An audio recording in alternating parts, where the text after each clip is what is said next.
Voici le visage des deux principaux axes routiers qui traversent la ville de Loum dans le département du Mungo, région du littoral. De gigantesques nids d'éléphants qui hébergent les eaux de pluie, des routes rocailleuses et en terre en panne d'entretien.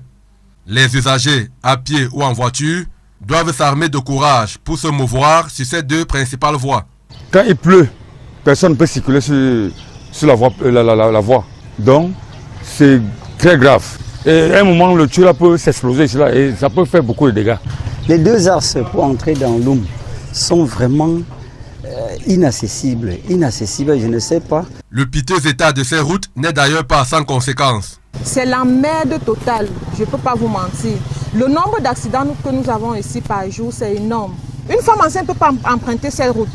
Elle ne peut pas, c'est grave. C'est parce que nous n'avons pas de choix à prendre la moto. On pouvait aller à pied même. Les populations interpellent la mairie qui, au lieu de mener des travaux conséquents sur ces voies, s'illustre plutôt par des travaux de bricolage.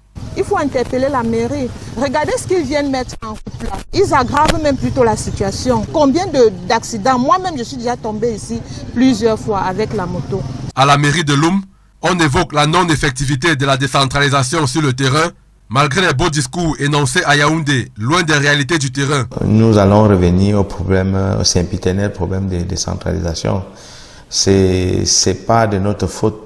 Les communes, aujourd'hui, dans leur immense majorité, ont des revenus tellement faibles qu'ils ne permettent pas de maintenir les routes circulables. Mais nous restons butés à un problème qui est celui du financement. À en croire le maire, la solution à cette situation n'est pas pour demain. Les populations peuvent continuer à trinquer.